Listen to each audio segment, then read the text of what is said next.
Once upon a time, dear child, in a small cottage that stood at the edge of a vast, whispering forest, there lived a poor woodcutter. He worked hard every day, chopping and gathering wood to sell. But no matter how much he worked, there was never enough food to fill the family's table. The woodcutter had two children, Hansel, the elder brother, and his little sister Gretel. Their mother had passed away when they were very young, leaving their hearts tender with loss. In time, their father remarried. But the woman he chose did not have a warm heart. She was stern, sharp, and often unkind to the children, though she lived in their house. She never made it feel like home. One year, a terrible famine spread across the land. The fields were bare, the cupboards empty, and even the animals of the forest grew thin. The woodcutter sighed each night, for he had no food to offer his children. And it was during one of these sorrowful nights that Hansel and Gretel overheard a dreadful plan. As the children lay in bed, the fire crackling low, the stepmother whispered to their weary father, "We cannot feed them any longer," she hissed. "Tomorrow, we shall take them deep into the forest, far where the path is tangled and lost. We will give them a small piece of bread, and then we shall leave them. They will not find their way back, and there will be too fewer mouths to feed." The woodcutter groaned in despair, for though he loved his children, his heart was weak, and hunger clouded his judgment. Gretel clutched her blanket and began to sob softly. But Hansel, brave Hansel, leaned close to his sister and whispered, "Do not cry. Little one, I will take care of us." And so, while the household slept, Hansel slipped quietly out of bed. He stepped into the cool night, where the moon hung like a silver lantern in the sky. On the ground he saw tiny white pebbles, gleaming faintly in the moonlight like drops of frozen starlight. Hansel bent down, filling his pockets with as many as he could carry. "Now we shall be safe," he murmured to himself, and tiptoed back inside.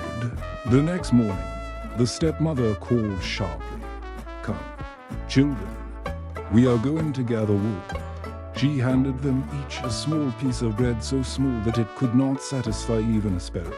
Together they walked into the forest, the stepmother leading, the woodcutter silent and sorrowful behind.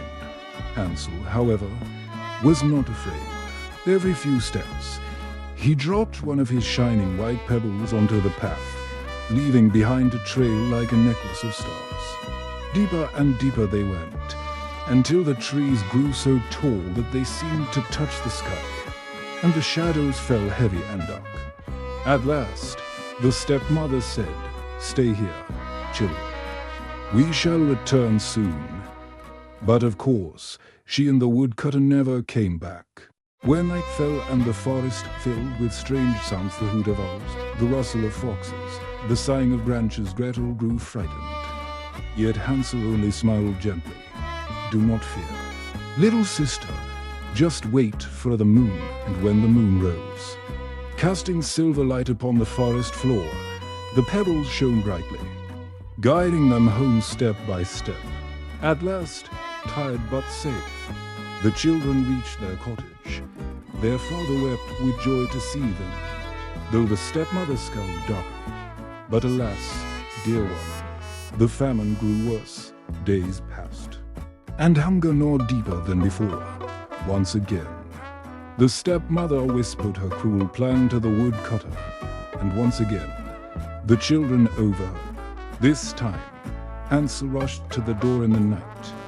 But oh, the stepmother had locked it tight. He could not gather pebbles beneath the moonlight, so Hansel thought quickly. From the tiny piece of bread he had been given that day, he broke off crumbs and, as they walked into the forest the next morning, he dropped them carefully upon the ground. "This will guide us home," he whispered to Gretel, though his heart beat faster with worry.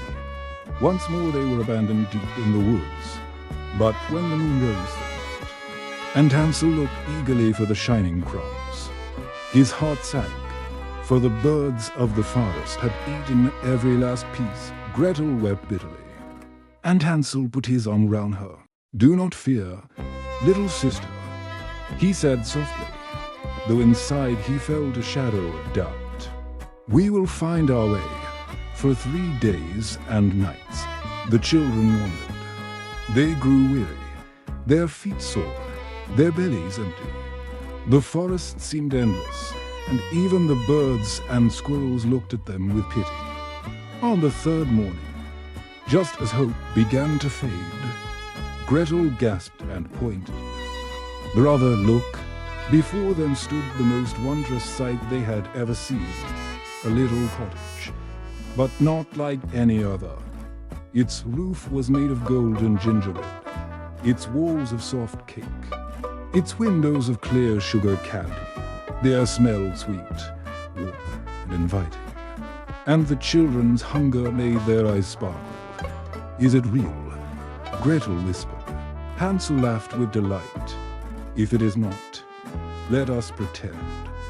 But if it is, then we shall eat like kings." They ran forward, breaking off a piece of the sugared window pane, nibbling the frosting from the door frame, tasting the crisp gingerbread walls. Oh, how sweet it was! Their bellies sang with joy. But then, dear child, a creaking sound came from within. The door opened slowly, and out stepped an old woman. She looked bent and wrinkled, leaning on a crooked stick. Her eyes glittered strangely, yet her smile seemed kind. "Well, well, my little lambs," she cooed, "who has come nibbling at my house? You must be tired, you must be hungry. Come in, come in. There is plenty more inside." Hansel and Gretel, weary and stout, followed her in without suspicion. Inside, the table was set with cakes and pies, with milk and fruit, with roasted meats and warm bread. The children ate until their bellies were full, and afterward, the old woman showed them soft beds with feather quilts. "Sleep, my darlings," she whispered. "Rest well." But alas, dear one, the old woman was not kind at all. She was a wicked witch who built her house of sweets to lure children close. In the dark of night, while Hansel and Gretel slept peacefully, she rubbed her hands together and laughed softly. What a feast I shall have! The next morning, before the sun had fully risen, she seized Hansel and locked him into a small iron cage. No matter how he cried or pleaded, the bars were too strong. Gretel she forced to scrub the floor, cook, and fetch water. "You, go, will serve me," the witch cackled. "And as for your brother, I shall fatten him until he is ready for my oven each day." The witch brought Hansel delicious meals, far more than she gave poor Gretel. But Hansel was clever. Whenever the witch asked him to stretch out his finger so she could feel how plump he was becoming, Hansel held out instead a thin chicken bone he had found. The witch, whose eyes were dim, felt the bone and muttered, "Why is this boy still so thin? Why does he not fatten?" Days passed, and the witch grew impatient. At last, she snapped, "Enough waiting. Fat or thin, I will eat him tomorrow." Gretel trembled, but Hansel whispered through the bars, "Be brave, sister. Watch for your chance." The next morning, the witch lit a roaring fire in the oven. Its mouth yawned wide, glowing with heat. She turned to Gretel and snarled, "Girl, crawl inside and see if the oven is hot enough." But Gretel, though young, was clever. She pretended to look confused. "Oh, dear grandmother, I do not know how. The opening is so small. How can I fit inside?"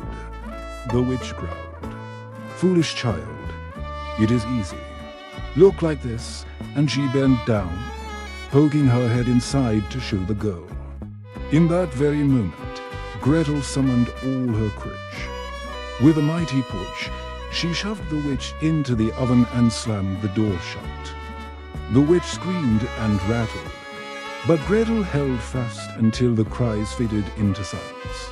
The wicked witch was no more. Gretel rushed to Hansel's cage and flung it open. "Brother, we are free," she cried. Hansel embraced her, and together they laughed and wept with joy. Exploring the witch's house, they discovered cupboards filled with gold, jewels, and pearls. They filled their pockets and bags, for they knew such treasures could change their lives forever. Hand in hand, they left the gingerbread cottage behind and began their journey through the forest. Guided by hope and love, they walked until at last they found the path that led them home. There, their father awaited, pale and sorrowful. When he saw his children, he ran to them, tears streaming down his face. His cruel wife had passed away, and he was alone, full of regret. But now, with Hansel and Gretel safe in his arms, joy returned to his heart. Together, they shared the treasures the children had brought, and from that day on, they never knew hunger again. And so, dear child, Hansel, Gretel, and their father lived in peace and happiness for all their days. And that, little one, is the tale of Hansel and Gretel. It teaches us to be careful with strangers who promise sweetness, to be brave when facing hardship, and to remember that cleverness, courage, and love can guide us safely home.